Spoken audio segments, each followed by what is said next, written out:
di kolam orang, kadang-kadang mancing ikan orang, ambil pohon belimbing orang, rambutan, pulang kena ulet.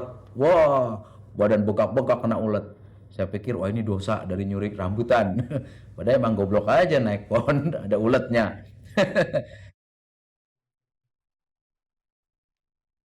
Ketika SD kelas 5 saya ingat itu. Puasa itu saya sering mandi. Sambil mandi saya minum air.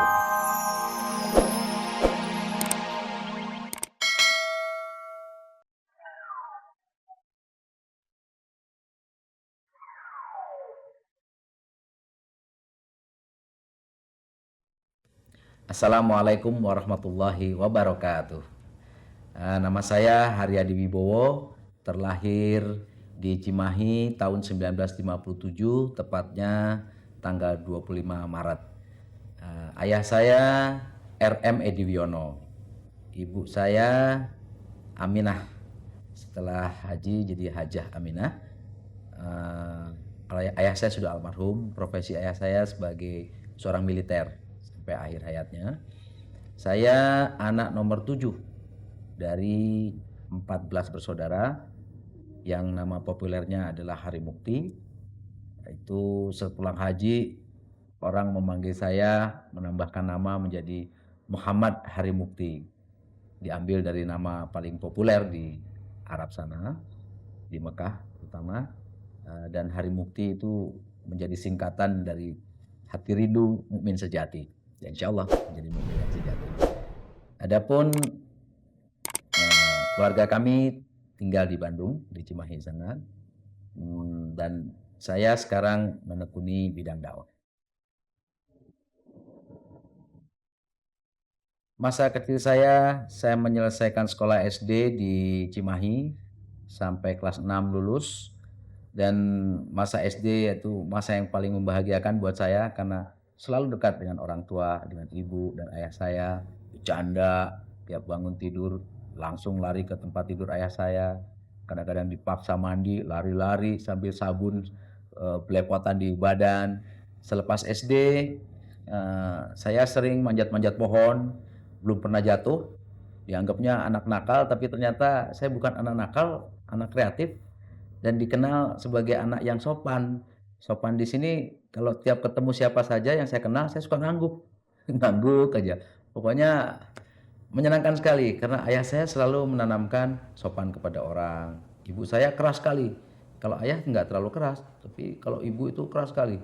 Sering dicubit, disabet sapu, sakit juga. Tapi karena udah biasa ya, tetangga juga semua gitu, yang disabetin sapu, dicubitin. Kadang-kadang kita ngitung ada berapa cubitan di paha kita. Kalau banyak rasanya bangga itu di paha, lantas dijewer, udah biasa itu karena tetangga-tetangga juga pada gitu.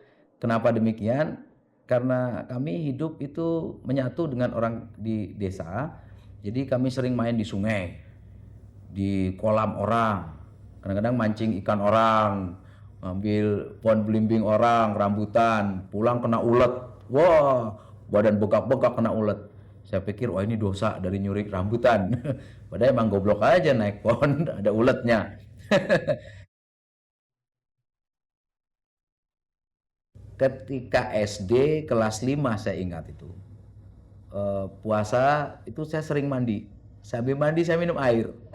Sambil menyiram air gitu, minum. Ternyata setelah saya mengkaji Quran, mandi saja itu merusak puasa. Kalau diniatkan untuk kesegaran gitu.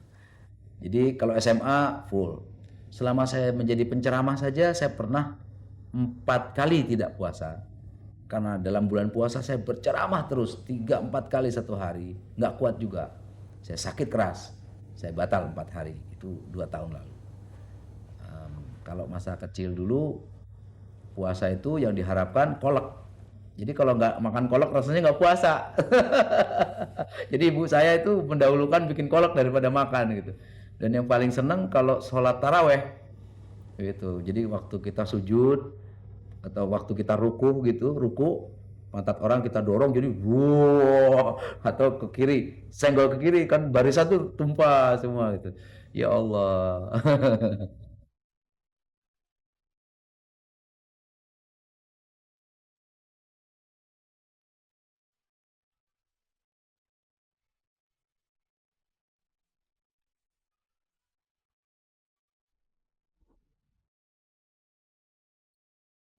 cita-cita selepas SMA pengennya sih jadi akabri. Teman-teman lulus SMA daftar akabri diterima.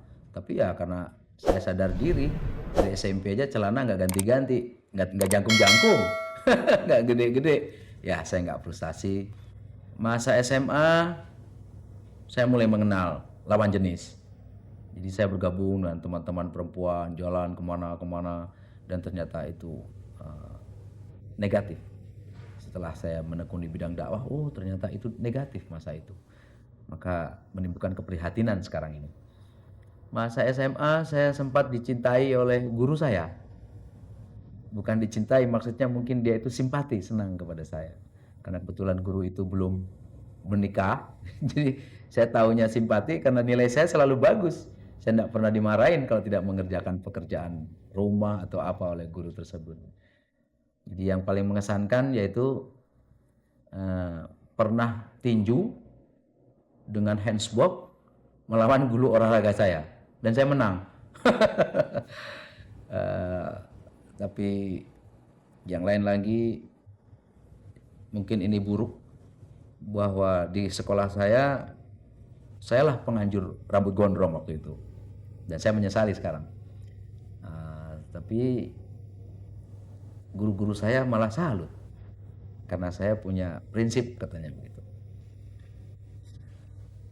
Selepas SMA saya dikirim ayah saya ke Semarang menemani kakak saya yang kerja di Hotel Patra Jasa, dan saya dimasukkan kerja di sana 1 tahun 9 bulan. Tidak memuaskan sih, ya gaji juga cuma 40.000, cukup apa. Tapi saya tidak pernah frustasi. Lantas karena saya punya hobi nyanyi dan kata teman-teman bagus, ikut festival, menang, juara Skota Madya Semarang, juara kedua.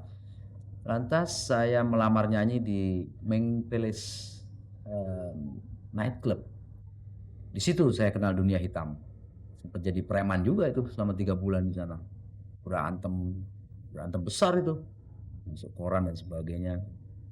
Karena saya tahu dunia itu berbahaya bagi saya tinggalkan kota Semarang bertepatan dengan zaman Petrus. Saya tinggalkan Semarang dan kembali ke Bandung. Di Bandung saya membentuk grup band, dan ternyata hobi saya itu menunjang saya menjadi orang populer. Setelah saya bergabung dengan Makara tahun 82, Krakatau 86, 85, 86, dan rekaman sendiri album Tantangan yang Ada Kamu, populer tahun 87. Lantas 89 saya mendapat gelar.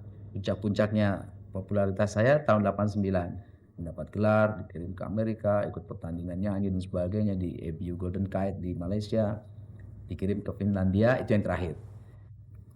Mulai rekaman tuh tahun 85 itu diajak sama grup Makara.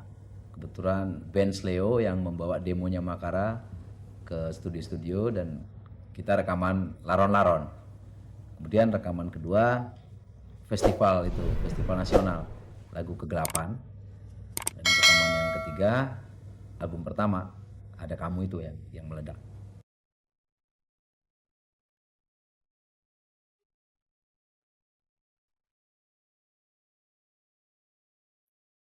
Sound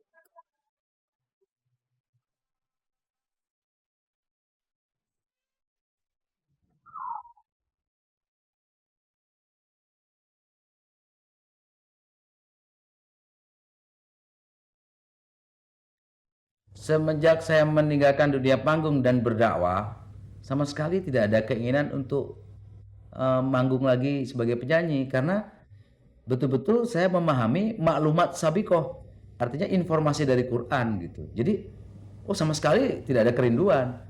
Adapun pendapat teman-teman bahwa pasti saya akan kembali lagi, itu saya anggap ya dia tidak kafah ketika meninggalkannya gitu. Sama sekali saya tidak ada kerinduan, bahkan takut saya menyanyi lagi, membawa audiens lupa kepada Tuhan, lupa kepada Allah. Dan esensinya kan begitu, mengajak orang berjingkrak-jingkrak. Satu orang berjingkrak-jingkrak lupa kepada Tuhannya, kepada Allah, berapa dosanya? Nah, kalau ribuan orang saya ajak begitu, saya menanggung berapa ribu orang. Ketika menikah dan memiliki seorang putra, istri saya belum berjilbab.